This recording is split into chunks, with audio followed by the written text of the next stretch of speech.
अपने गिरहबान में झांक कर देखिए कि आपने कौन सा कर्म कुकर्म किया है, जिन्होंने चिराग पासवान जी को, पूरे परिवार को घर से निकाल दिया था। नमस्कार, भारत लाइव देख रहे हैं आप। बड़ी खबर आ रही है इस वक्त की। आपको पता होगा कि बिहार सरकार ने उन सारे लोगों के आवास को खाली कराने की प्रक्रिया शुरू कर दी है। हालांकि ये एक नेचुरल प्रक्रिया है। जब भी सरकारें गिरती हैं या सरकारें पलटती हैं या किसी मंत्री के जगह पर दूसरा कोई मंत्री बनता है तो आवास खाली किया जाता है। लेकिन बिहार में इस आवास के ऊपर भी जमकर राजनीति होती है। जो हट जाते हैं वो खाली नहीं करते और जो हटा देते हैं वो खाली करने के लिए बेचैन हो जाते हैं। अपने करीबी लोगों को नहीं हटाकर, चाहे वो साल साल भर पद पर नहीं रहे, और जो लोग जिनके साथ अब मतभेद हो जाता है या मेल नहीं खाता है मन, उन्हें तुरंत हटाने की कवायद शुरू हो जाती है। इसे राजनीतिक विरोध और राजनीति करने का एक विषय भी बना लिया गया है। आपको पता है कि नीतीश कुमार ने कुछ दिनों पहले भाजपा से अपने रास्ते अलग किए, जिसकी वजह से बिहार में सरकार गिरी और दो उप मुख्यमंत्रियों के अलावा कई मंत्री जो भाजपा कोटे के थे उन्हें अपने पद से हाथ धोना पड़ा। लेकिन कई लोगों ने अब तक आवास अपने पास ही रखा था, उस आवास पर कब्जा रखा था, जिसे बिहार सरकार ने खाली कराने की कवायद शुरू कर दी, जिसके तहत कल जो पूर्व उप मुख्यमंत्री हैं रेणु देवी, उनका भी आवास खाली कराया गया। जिसके बाद पूरा हाई प्रोफाइल ड्रामा हुआ, आपने वो सब देखा। उन्होंने आरोप भी लगाया कि दलित पिछड़ी महिला के साथ इस तरीके का अन्याय सरकार कर रही है। नीतीश बदले की भावना से ये सब कुछ कर रहे हैं। अब इस सारे प्रकरण पर मांझी जी की पार्टी की तरफ से बयान आ गया है।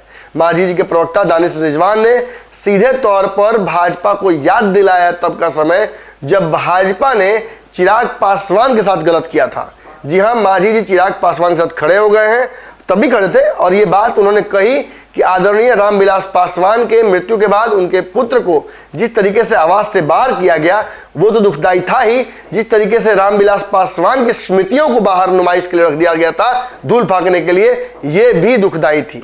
कहीं ना कहीं इसकी वजह से जो दलित समाज है, पिछड़ा समाज है, वो काफी आहत हुआ था। मांझी जी को व्यक्तिगत भी इस घटना से काफी नाराजगी हुई थी, लेकिन उन्होंने किसी तरीके से उस वक्त, चूंकि ये एक प्रक्रिया थी, इसलिए उसे चुप रहकर स्वीकार कर लिया। उन्होंने ये भी कहा कि अगर हम करें तो कैरेक्टर ढीला और भाजपा करती है तो कहती है रासलीला। अब ऐसी परिस्थितियों में आप खुद बताइए कि क्या सरकार जो काम कर रही है उसे रोक देना चाहिए? निश्चित तौर पर चिराग पासवान का नाम लेकर भाजपा के दुखती रग को मांझी जी के प्रवक्ता दानिश रिजवान ने एक बार फिर से कुरेद दिया है। आप देखिए इस बयान में क्या कुछ वो कह रहे हैं।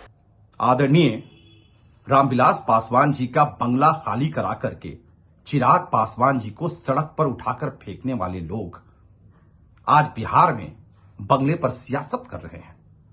ये वही लोग हैं ना जिन्होंने चिराग पासवान जी को, पूरे परिवार को घर से निकाल दिया था।